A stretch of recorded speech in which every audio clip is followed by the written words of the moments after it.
같이 고백하겠습니다. 빈손으로 왔다 빈손으로 가는 나그네 인생. 왕같은 제사장 선지자 인생. 아낌없이 사랑하고 아낌없이 나누고 주 예수와 함께 살자. 아낌없이 사랑하고 아낌없이 나누고 주 예수와 함께 살자. 네, 제가 틀렸네요. 이렇게 여러분들을 보면서 하다가 스텝이 꼬였습니다. 네, 의미는 같으니까. 예, 오늘은 성찬식이 있는 주일입니다. 그래서 우리 아이들도 같이 예배드리고 또 성찬식도 드리고 같이 친교합니다. 친교회 오늘 수모임은 없고요. 같이 친교하는 것으로 오늘 교회 모임은 마치고요. 이제 10월 둘째 주부터 성경 공부와 북클럽이 시작이 됩니다. 화요일 날 탐구 하나님에서 팀켈러 목사님의 책으로 조를 통해서 이제 북클럽이 시작이 되고요. 관심 있으신 분은 김한결 집사님에게 문의하시면 됩니다. 김한결 집사님 손 한번 들어주세요. 네, 여기 계시고요. 네, 그리고 수요일 날 사사기 밤 8시에 줌으로 성경 공부가 진행이 되고요. 그리고 금요일 날 우리 금요 예배가 다시 시작이 됩니다. 자, 금요 예배는 주일 예배와 좀 다른 점은 우리가 같이 좀 더 많이 풍성히 찬양하고요, 나누고요. 또 불을 꺼놓고 각자 또 간절히 기도하는 시간이 있습니다. 그래서 또 불을 짓고 기도하는 시간이 있으니까요. 금요 예배를 통해서도 하나님을 만났으면 좋겠고요. 금요일 날 6시 반에 마가복음 성경 공부가 있습니다. 복음에 대해서, 예수님에 대해서 이렇게 다시 좀 잘 알고 싶으신 분은 6시 반 교회에서 마가복음 성경 공부가 있고요. 그리고 7시 반 간단한 친교와 8시에 금요 예배 이어집니다. 자, 우리 함께 주 안에서 서로 또 환영하는 시간 가질 텐데요. 네, 잘 오셨습니다. 반갑습니다. 같이 인사하겠습니다. 자, 오늘 말씀은요, 우리가 출애굽기 말씀을 계속 보고 있는데요. 오늘은 그리스도인의 삶, 이제 은혜, 그레이스, 은혜에 관해서 좀 살펴보려고 합니다. 자, 은혜는 우리 굉장히 익숙한 단어입니다. 그레이스, 은혜 굉장히 익숙한 단어죠. 예, 은혜라는 이름을 가진 친구들도 좀 많이 있고요. 그리고 너무 이제 예수님의 은혜, 하나님의 은혜, 기도할 때도 나무할 때도 우리가 잘 쓰는 말이기 때문에 너무 익숙하죠. 예, 맞습니다. 하나님이 은혜의 하나님이고요. 예수님이 은혜의 주님이시고요. 또 그 예수님이 우리로 하여금 은혜의 삶을 요청하세요. 대표적인 구절들을 한번 찾아봤습니다. 시편 136편은요. 이렇게 하나님을 찬양합니다. 1절이에요. 여호와께 감사하라. Give thanks to the Lord, for He is good, for His steadfast love endures forever. 하나님께 여호와께 감사하라. 그의 선하심과 인자하심이 영원함이로다. Steadfast love. 이제 그게 헤세드, 히브리어의 헤세드를 번역한 거죠. 그래서 mercy, kindness, 그리고 이렇게 steadfast love로 다양하게 번역이 됐는데요. 은혜를 이렇게 번역을 했습니다. 하나님이 은혜의 하나님이야. 우리 그 은혜의 하나님께 감사하다. 시편 136편이 노래합니다. 그런데 136편을 여러분들한테 소개하는 이유는 총 26절이에요. 26절인데 마지막 단락이 다 반복이 똑같아요. 예, 무슨 반복이냐면 하나님은 은혜가 넘치시는 분이야. 그래서 반복이 똑같습니다. 인자하심이 영원함이로다. 하나님의 은혜가 영원해. 하나님의 은혜는 놀라워. 이렇게 매 구절마다 고백하고 있어요. 하나님 아버지는 은혜로우세요. 성경이 보여주는 바고 시편이 노래하는 바입니다. 자, 요한복음 1장 14절에 예수님에 대해서 이렇게 얘기하죠. 말씀이 육신이 되어 우리 가운데 거하심에 우리가 그의 영광을 보니 아버지의 독생자의 영광이요 은혜와 진리가 충만하더라. 예, 예수님이 어떻다고요? 진리이신데 사람으로 오셨어요. 근데 그 진리이신 예수님이 어떤 분이시냐면 full of grace and truth, 은혜와 진리가 충만한 분이세요. 예수님은 은혜 자체이십니다. 자, 호세아 6장 6절에 하나님이 이렇게 당신의 백성에게 저와 여러분에게 명령 커맨딩하고 계세요. 나는 인애를 원하고 For I desire steadfast love. 나는 은혜를 desire해. 이렇게 얘기하세요. 제사를 원하지 아니하며 번제보다 하나님을 아는 것을 원하노라. And not sacrifice the knowledge of God rather than burnt offerings. 이렇게 되어 있어요.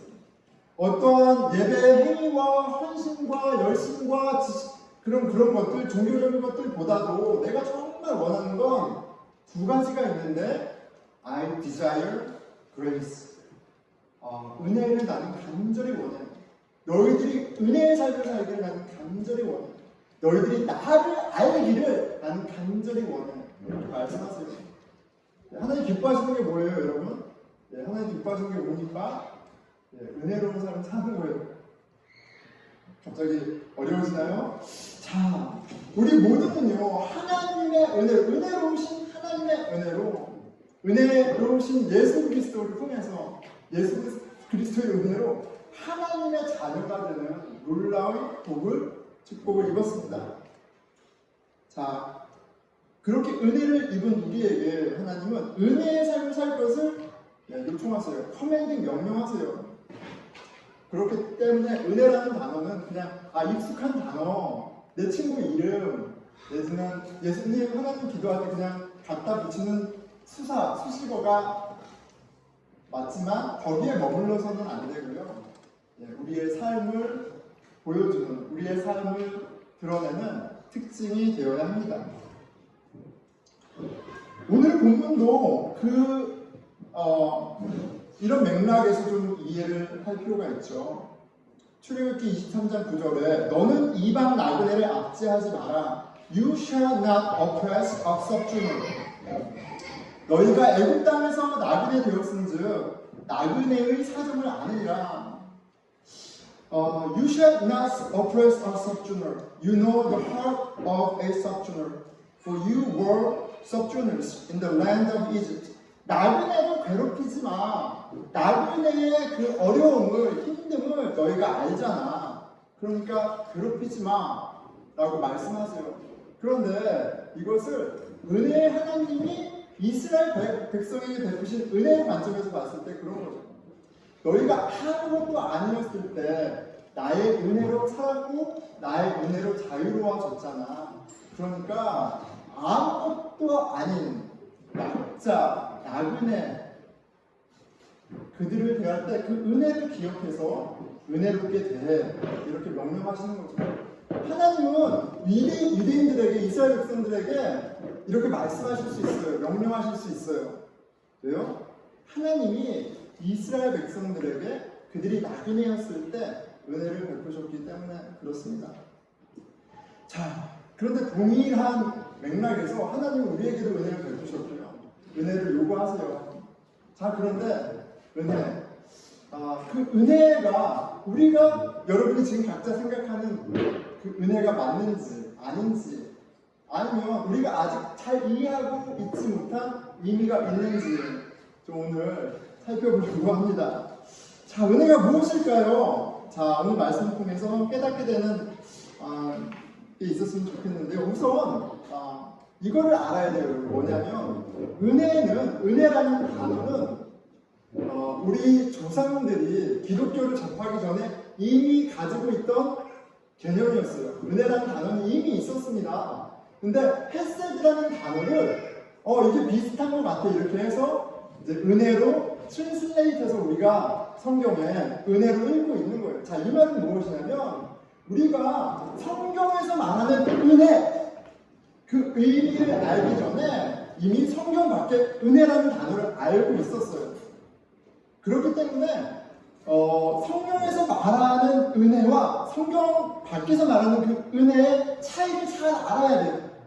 그래야지 성경에서 보여주시는 하나님의 은혜가 어떤 건지 알 수 있고 우리가 입은 예수님의 은혜를 알 수 있고 당연히 하나님이 지금 오늘 우리에게 명령하시는 은혜에 대해서도 알 수 있어요.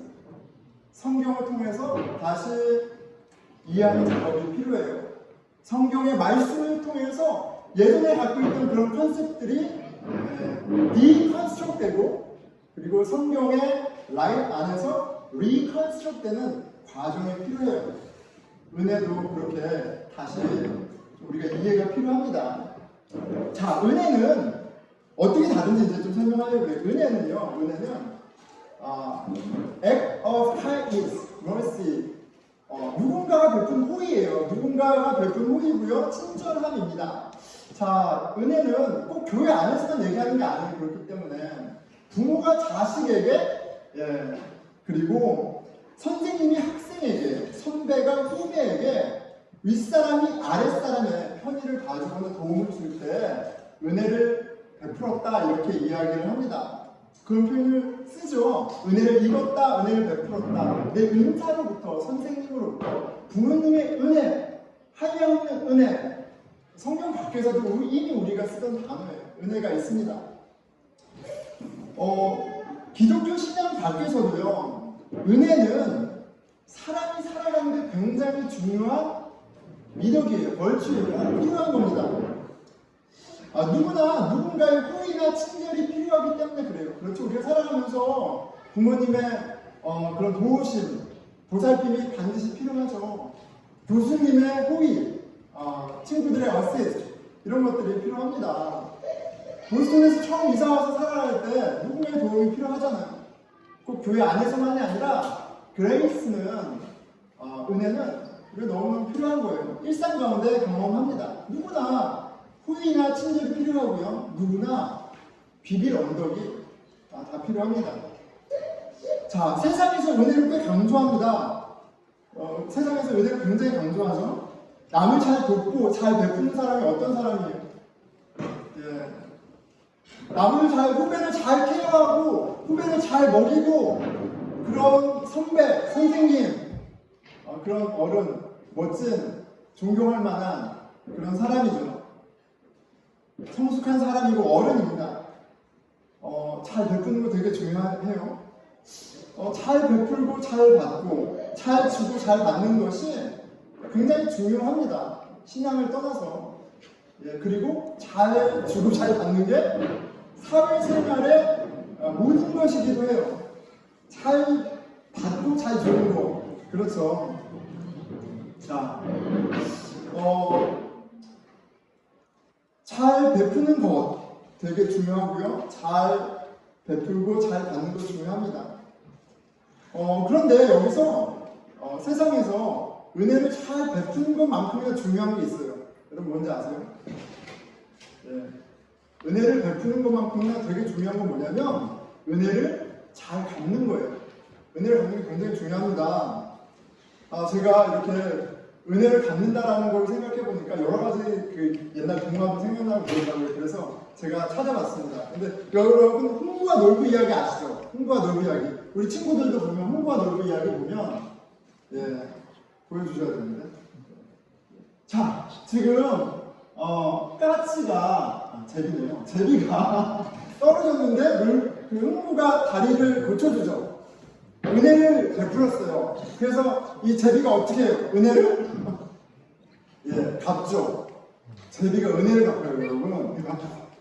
그래서 제가 제비만 은혜를 갚는 줄 알았는데 제가 구글을 해봤어요. 넘겨주세요. 은혜를 갚으니까 까치도 은혜를 갚고요, 호랑이도 은혜를 갚고요, 두꺼비도 은혜를 갚고요, 학도 은혜를 갚고요. 모든 동물들이 은혜를 갚아요. 여러분, 은혜를 갚지 않으면 그건 뭐예요? 동물만도 못한 거예요. 그러니까 우리가 기독교의 어떤 세계 밖에서도 일반적으로 은혜는 굉장히 중요하고요. 베푸는 것만큼이나 그거를 잊지 않고 갚는 게 굉장히 중요한 거예요. 그런 세상을 우리는 살아왔어요. 여전히 살고 있어요. 그래서 동물들이 다 은혜 갚고요. 귀신도 은혜를 갚아요. 그런 내용들이 너무 많습니다. 어릴 때부터 그런 교육을 받는 거예요. 왜요? 은혜, act of kindness, mercy. 누군가의 호의와 용서와 너그러움이 없이는 이 세상이 너무 빡빡하고 힘들기 때문에 살 수가 없는 거예요. 이건 체험적으로 그래요. 은혜 너무 중요합니다. 자, 그래서 은혜를 베푸는 것도 중요하지만 칭찬받지만 은혜를 까먹으면 지금 어떤 사람 되는 거예요? 짐승만도 못하는 자가 되는 거예요. 그래서 찾아보니까 이런 말이 있어요. 머리 검은 짐승은 남의 은혜를 모른다. 머리 검은 짐승 우리 얘기는 사람 중에 은혜를 모르는 사람을 머리 검은 짐승이다. 이런 말이 있대요. 이런 말도 있습니다. 곱다고 안아준 아기 어떻게 해요? 바지에 똥 싼다는 말이 있어요. 아 예쁘다고 안았는데 뿌지직 똥을 싼 거예요. 네. 은혜 모르는 사람을 가르쳐 진짜 철없고 망나니 같다 이렇게 얘기를 합니다. 자, 그런데 여러분 은혜를 모르는 사람은 우리가 이렇게 동화를 통해서 이렇게 적지하고 책망하고 이제 피어 그룹 가운데에서도 실은 이제 얘기를 하죠. 그런데 돌아보면요, 이렇게 사람들하고 이야기를 하다 보면 이렇게 서로 사이가 안 좋아졌을 때 얘기를 들어보면 다 서운해요. 다 서운해요. 다 자기가 무언가를 했는데 받지 못한 것 때문에 다 서운한 게 있어요. 왜냐면 우리는요 다 각자의 입장이 있어요. 짧게 얘기하면 다 각자가 계산서가 달라요. 계산서가 있는데 계산서가 달라요. 목록이 다른 거예요. 그렇죠. 우리는 내가 한 거는 기억해도 받은 거는 기억할 줄 모르는 그냥 선천적으로 은혜를 모르는 그런 DNA가 있는 존재들이에요. 자 그런데 은혜를 모르는 배은망덕한 그런 이슈들 그런 것들이 우리가 살아가면서 겪는 것들인데 관계 가운데 있는 건데 그렇잖아요. 친구한테 서운할 때, 교수님한테 서운할 때, 누군가한테 서운할 때 지금 내가 한 것보다 받은 게 적을 때 그렇잖아요. 자 그런데 신앙의 세계에서 이 이슈는 뭐냐면 그 여자분이 남자분이 은혜를 갚지 않는 이슈가 아니라 신앙의 세계는 어떤 거냐면 이 이슈는 하나님의 은혜를 모르기 때문이다 이렇게 되어 있어요. 하나님의 은혜를 모르기 때문이다 이렇게 되어 있어요. 하나님의 은혜를 모르는 것으로 문제가 귀결됩니다. 하나님이 디자이어 하는 것은 mercy야, grace야, steadfast love야, 인애야 이런 게 아니야.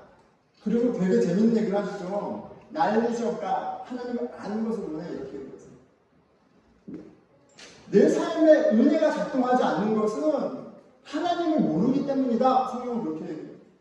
내 삶 가운데 은혜가 열매 맺지 않는 것은 하나님의 은혜가 어떤 것인지 모르기 때문이다. 이렇게 얘기한다고요. 자, 이제 성경에서 말하는 은혜가 세상이 말하는 은혜와 결정적으로 다른 한 가지를 여러분 가르쳐 드릴게요. 너무너무 중요합니다. 마음에 새기세요. 성경에서 말할 때 하나님의 은혜는 결정적으로 다른 면이 있는데 뭐냐면 갚을 수 없는 은혜예요. 갚을 수 없는 거예요. 이거 기억하세요. 갚을 수 없는 거라고. 우리 사람이 아무리 가진 무엇으로도 어떤 힘으로도 갚을 수 없는 은혜가 하나님의 은혜예요. 이 다름을 아는 것이 너무 중요합니다. 하나님의 은혜를 갚아야지 하는 생각, 그리고 내가 하나님의 은혜를 갚고 있다는 생각 자체가 하나님의 은혜를 모르는 거예요. 세상의 은혜의 원리를 갖고 치고받고 하고 있는 거예요. 성경의 은혜, 하나님 보여주신 하세드의 은혜가 뭐가 다르다고? 이거는요, 우리가 갚을 수 없는 거예요.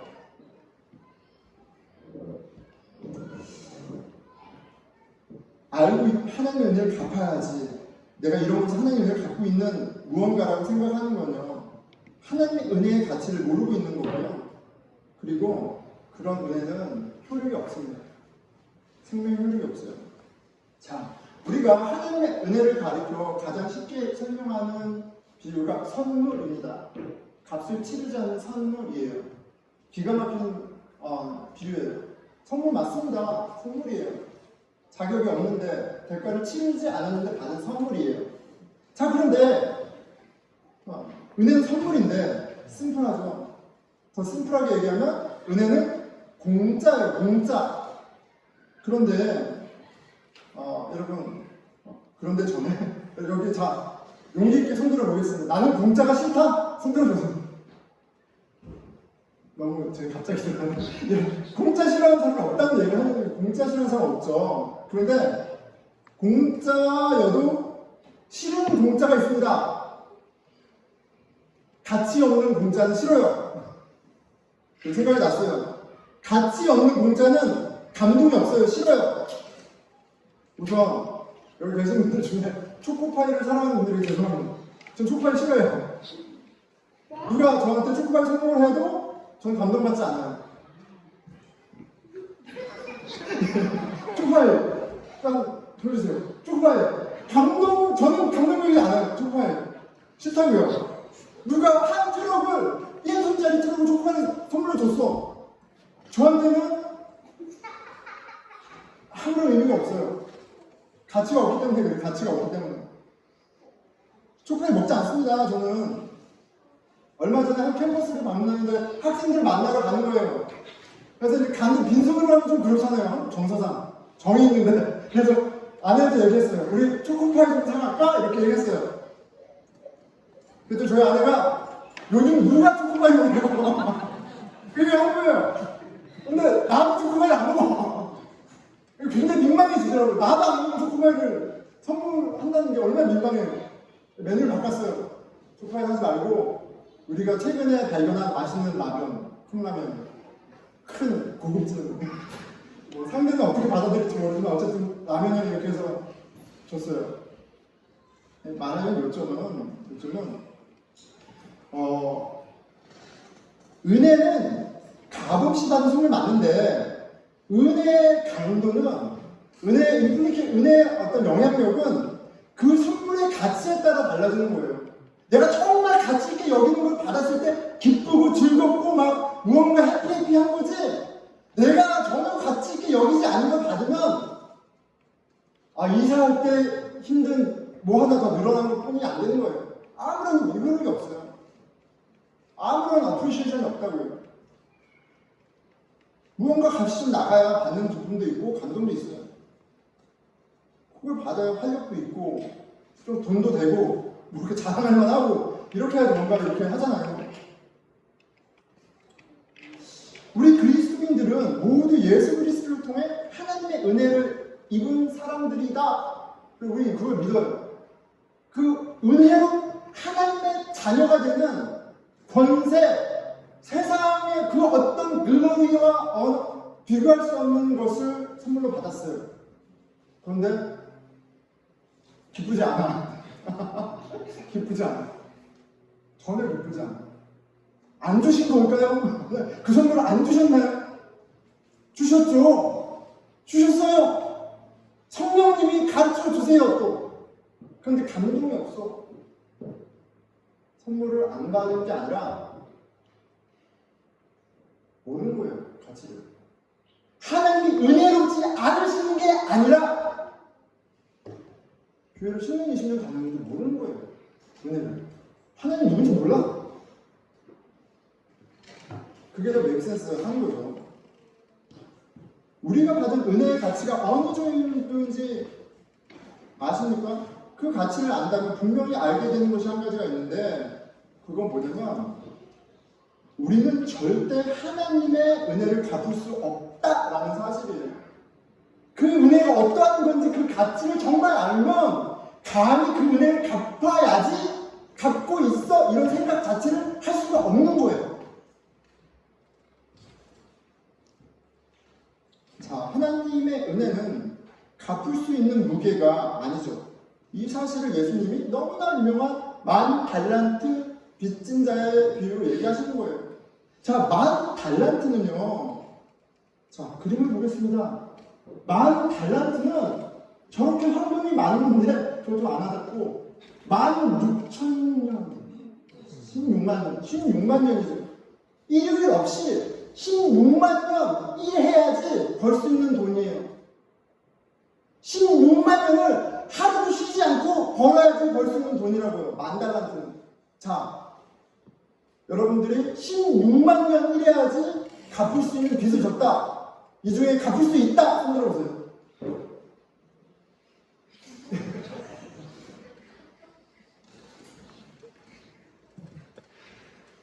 굉장히 뿌듯하네요.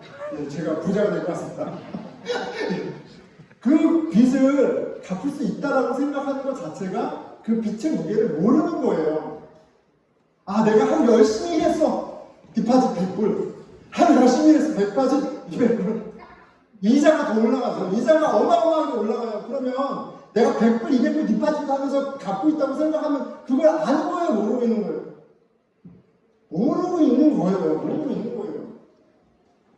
자, 마태복음 18장 26절에 그 종이 엎드려 절하며 이르되 내게 참으소서 다 갚으리이다 하고는 이 종은 좀 문제가 있어요. 머리가 나쁜 종이에요.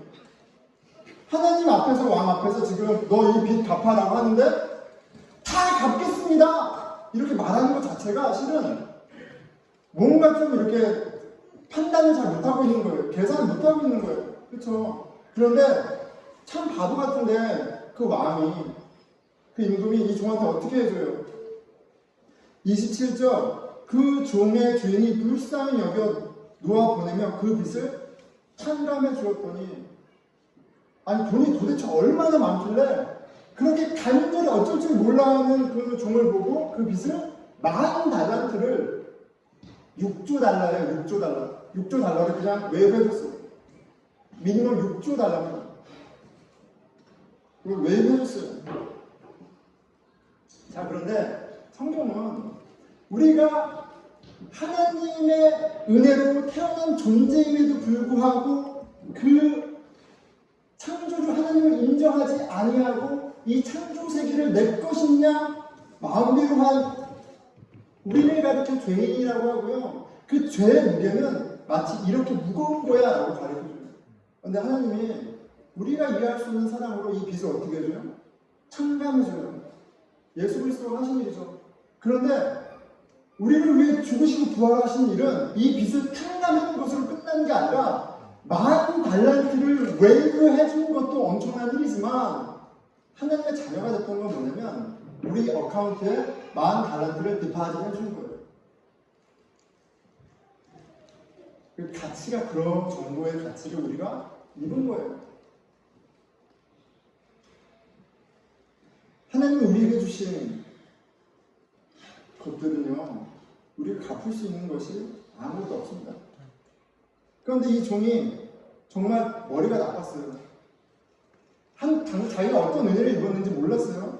28절 그 종이 나가서 자기에게 100데나리온 빚진 동료 한 사람을 만나 붙들어 목을 잡고 이르되 빚을 갚으라 하며 자, 옆에 있는 사람 목 한번 잡아보겠습니다. 하지 마시고 네, 하지 마시고 누군가 내 목이 굉장히 모멸감 드는 거예요. 굉장히 쉐임풀한 거죠. 길을 가다가 100데나리온 뭐 얼마 정도 한 1, 2천만 원 정도 빚진 사람을 만났어요. 나한테 1, 2천만 원 빚졌다고. 근데 그 사람을 만나자마자 멱살을 잡은 게 아니라 목을 잡았어요. 목을 초킹했대요. 초킹이라고 돼 있어요. 내 돈 내놔! 네가 내 돈 먹고 네가 살 수 있을 것 같아? 이 나쁜 놈아! 막 그러고 있어요. 막 흔들고 있는 거예요. 네. 여러분 그런데 네, 일반적인 상식으로 이 지금 자기에게 빚진 자를 초킹하는 것이 좀 폭력적이긴 하지만 그가 없는 것을 요구하는 건 아니에요. 꿔준 거 달라고 하는데 그것 자체로 무슨 잘못이 있겠어요? 꿔준 거 달라고 하는 건데. 그런데 왕이 화가 나죠. 왕이 화가 나요. 왕이 화가 나서 그가 혼납니다. 그렇죠? 자, 이게 되게 재미있는 모습이에요. 내가 다 갚겠습니다. 그 종은 진심이었을 거예요. 얼마나 열심히 사는 사람의 모습이에요. 불의를 보지 못하죠. 돈 갚아 붙잡는 그 모습, 열심, 정의를 구하는 모습. 근데 얼마나 모진 모습입니까? 하나님이 이런 종의 무지와 그런 은혜 없음을 책망하세요. 32절, 34절이 이에 주인이 그를 불러다가 말하되 악한 종아 내가 빌기에 내가 내 빚을 전부 탕감하여 주었거늘 내가 너를 불쌍히 여긴 것 같이 너도 내 동료를 불쌍히 여김이 마땅하지 아니하냐고 주인이 노하여 그 빚을 다 갚도록 그를 옥졸들에게 넘기니라.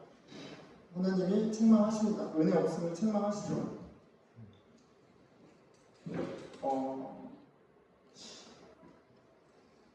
저는 그런 생각이 들어요. 왜 이 사람이 자기한테 빚진 사람에게 이렇게 모질게 굴었을까?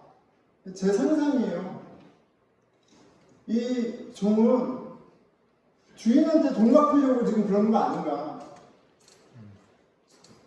그 은혜를 받고 감사하면 되는데 자기가 받은 빚을 갚겠다는 그 약속 그리고 그 빚을 갚기 위해서 지금 자기에게 빚진 자를 휘둘리고 있는 거 아닌가? 그렇게 좀 생각이 듭니다. 여러분, 우리가 선하게도 살고 열심히도 살고 남한테 베풀고도 살고 막 그렇게 하다가 이렇게 마음이 상할 때가 있어요. 마음이 모질어질 때가 있어요. 우리가 되게 그 사람을 저주할 때가 있어요. 그런데 그거는요, 내가 그 사람한테 한 게 없어서가 아니라 뭘 잊어버렸기 때문에 그래요. 내가 하나님에게 무엇을 받았는지를 잊어버렸기 때문에 그래요. 내가 어떤 은혜를 입었는지 잊어버렸을 때 우리는 모질어집니다. 우리는 잔인해져요. 우리는 우리의 정의를 요구해요. 저놈이 맞아 싸고 욕먹어도 되는 사람이 되는 거예요. 은혜가 없습니다. 그런데 은혜의 하나님은 은혜 없는 우리에게 은혜 없음에 대해서 책망하신다고 말씀하세요. 우리는 모두 10,000달란트 빚진 종이에요. 10,000달란트라고 하니까 어떤 수치적으로 내가 그것을 커버업 할 수 있는 수치라고 생각하면 안 돼요. 16만 년은요, 그거는 갚을 수 없는 빚을 얘기하는 거예요. 우리의 죄는요, 우리가 해결할 수 없는 죄예요. 아무리 열심히 살고 아무리 선행을 해도 해결할 수 없는 빚이에요. 그럼 우리가 하나님의 은혜를 입어 예수 그리스도 안에서 하나님의 자녀, 하나님 나라 상속자가 되었다는 것이 우리의 신앙 고백이에요. 그리고 그 은혜가 어떠한 것인지 깨달을 때 하나님이 얼마나 선하신 분인지, 하나님의 창조와 하나님의 다스리심이 어떠한 것인지 인정하게 될 때 우리가 갚는 목적으로서의 은혜가 아니라 나에게 채워진 은혜가 흘러 넘치는 거예요. 그게 성경에서 이야기하는 우리에게 명령하는 은혜예요.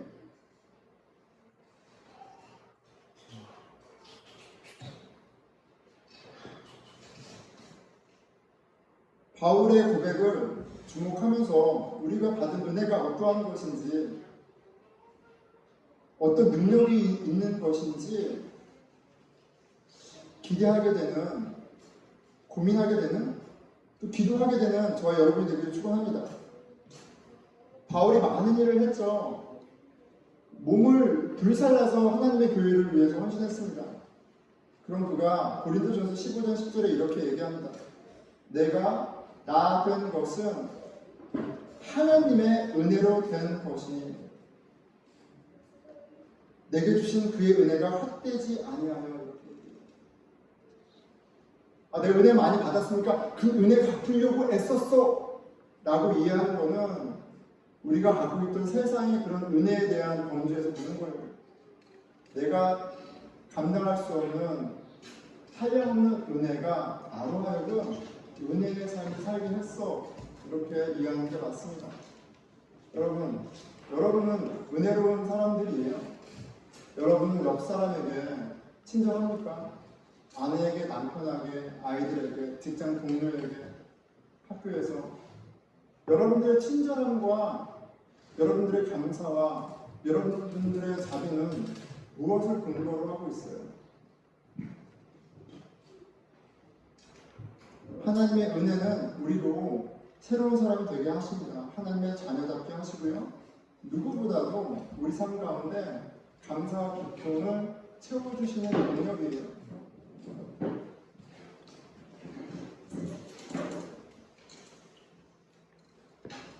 나는 검은 머리 짐승이었는데 하나님의 은혜로 하나님의 자녀가 되었고, 나는 나이가 44살이 먹었지만 여전히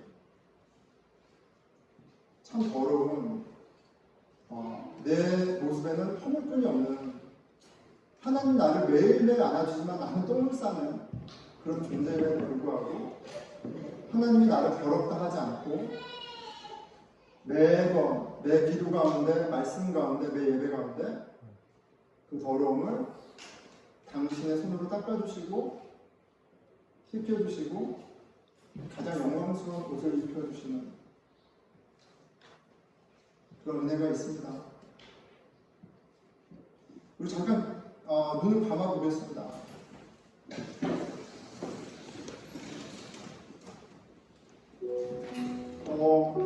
하나님은 은혜와 자비가 풍성하신 기가 막히게 좋은 하나님이세요. 그 좋은 하나님을 오늘 아침 눈을 뜨고 여러분 발견하셨나요? 내 룸메이트,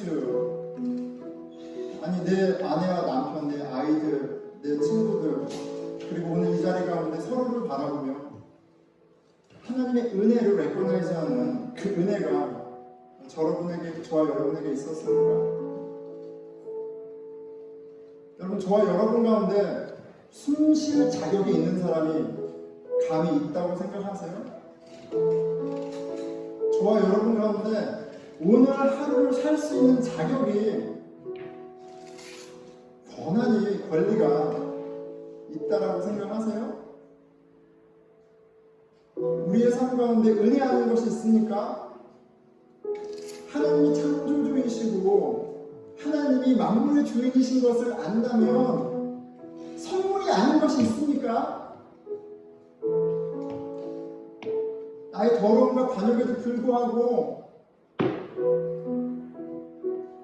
이 땅에 사람으로 오셔서 그 모든 고난을 치유하시고 나의 더러움을, 죄악을 대신해 십자가에서 죽으신, 심판을 대신 받으신 예수 그리스도를 바라볼 때 여러분, 우리 마음 가운데 감동이 당연히 있어야 되는 거 아닙니까? 나를 하나님의 아들로 딸로 부르시는 그 부르심에, 그 놀라운 신비에, 그 은혜에 감동하는, 그렇게 감사로 우리 마음이 채워지는 그 복이 이 자리만이 아니라 매일 아침 눈을 뜨며 있는 게 당연한 거 아닙니까? 여러분, 하나님 알기에 힘씁시다. 여러분, 그리스도인 됨이 어떤 복인지 알기에 힘씁시다. 여러분, 사람을 사람 되게 하는 그 은혜가 어떠한 선물인지 알고 누리기에 기도합시다. 우리 각자 주님께 회개하는 기도를 드리겠습니다. 기도하겠습니다. 우리 하나님, 삶 가운데 불평과 불만으로 주님, 하나님의 선하심을, 하나님의 은혜를 무시하고 부정하고 살아가는 때가 많습니다. 저희들의 눈치를, 우리 악함을 불쌍히 여겨 주십시오.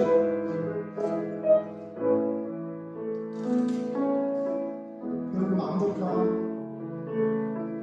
저희들 불쌍히 여겨 주십시오.